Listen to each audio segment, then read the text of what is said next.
Hello everybody, it is Raquel Marie, the Credit Countess, and today we're going to talk about three things you can do, three major things that you can do to get on the road to financial success. First and foremost, I do want to apologize. I know I do sound a little stuffy. I am getting over a cold, but I wanted to come by today and just to talk to you for a little bit on these three things that you can do so that you can have financial success. And I want to first and foremost congratulate you on taking this first step of knowing that your finances are not where you would want them to be and knowing that you want to make a change. That's major, because there's so many people who are sitting wishing that they could have change, that they could have more money, that their credit could be right, that they could have a savings, 3 months of savings in their savings account, and they're wishing and they're wishing and wishing, but they never take the first step to having that. So congratulations on knowing that there's better for you and your family. If nothing else, that's the first thing. So maybe this will be 4 major steps that you can take.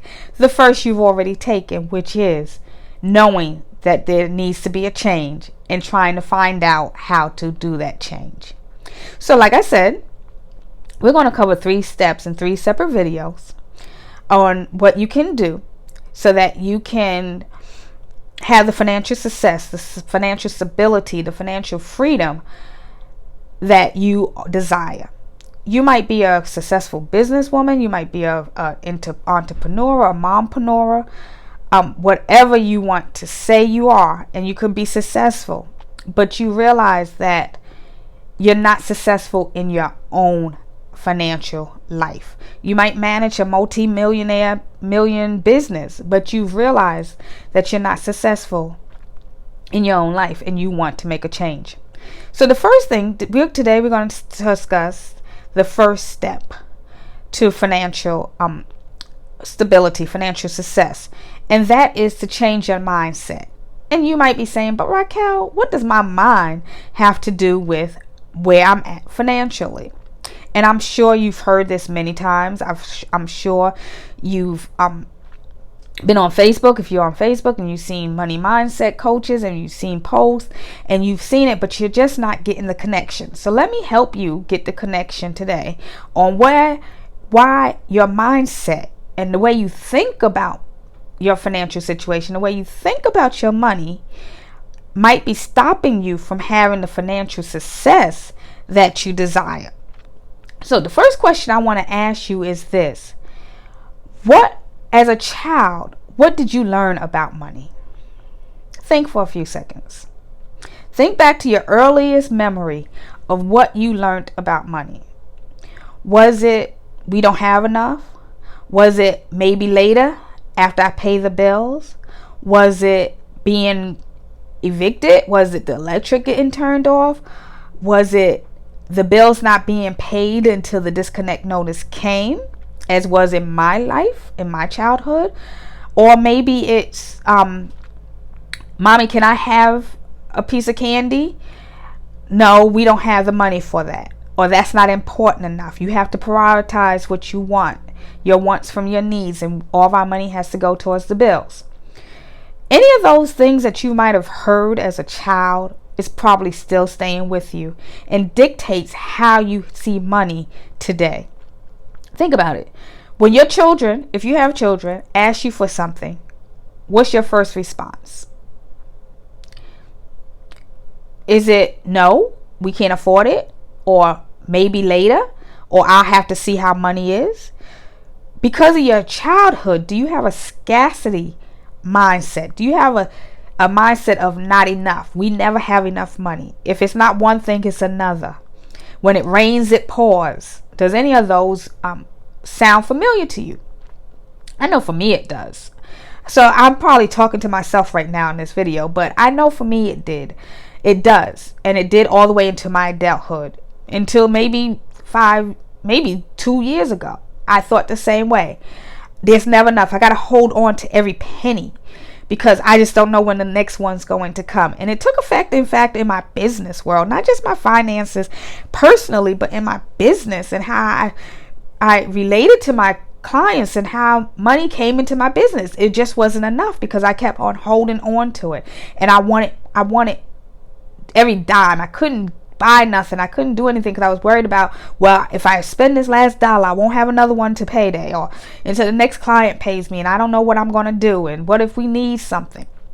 So your mindset plays a lot. Your youth and plays a lot into your mindset, and your mindset plays a lot into where you are financially, because it shows up in your pocket. It shows up in your wallet.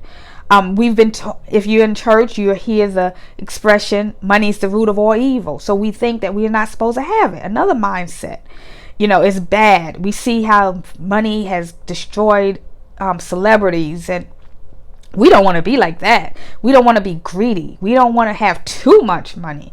But I ask you today, exactly what is too much money? Really, what is too much money? Because I know in John 10:10, we're told that Jesus says that I've come so that you can have life and have life more abundantly. So abundance doesn't sound like too much, and it doesn't sound like it's a bad thing, in my opinion. What about you?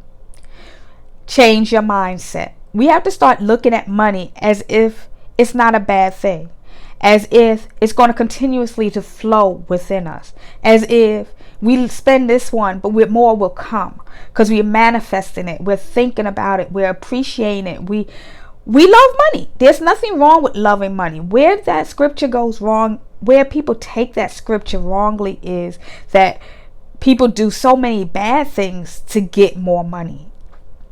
But to get it legally, to get it right, to get it the way God intended us to have it, to work hard for it, there's nothing bad with having an abundance in our life. And that's what I believe you on this video for. You want an abundance. You want to be able to know that if your children ask you for something, you can have it. If you want to have shrimp and steak for dinner tonight, it's not going to be I have to wait for payday, but it'll be okay, let me go to the store and get it, or let me go to the restaurant and buy it. That's the financial success that you're looking for and that you desire. If you want to go and purchase a house, you're not worrying about not having a down payment or your credit not being good because you're behind on some bills, because you have the financial success to be able to do it. The question won't be, can I afford the house? The question becomes, where do I want to purchase the house? How big do I want the house? That's your mindset. You have to start seeing it.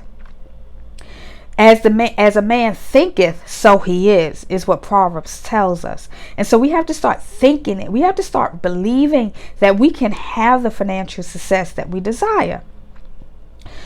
What I would like for you to do is, before you listen to the next video, is to stop and sit down and write 10 positive money quotes that you can think of that feels good to you. Money flows within me. Money comes to me freely. I am a money magnet. For every dollar that I spend, 30 will come to me. I can have everything that I desire. My Father is Father of the universe, so he can give me my desires. Write down 10 things that you really, money statements, that radiates to you. And then go over them every day. Put them on index cards. Keep them in your bag, because that's your first step to financial success. Changing the way you think. And being grateful for what you have. So that's the first major step to financial success. Next video, we're going to talk about the next step. So stay tuned and hear what the next step is, because this is a major one also. But it starts with your mindset. So get out of the money is bad mindset and come into the money is good for me and my family. I will have financial success. Blessings until next time. Take care.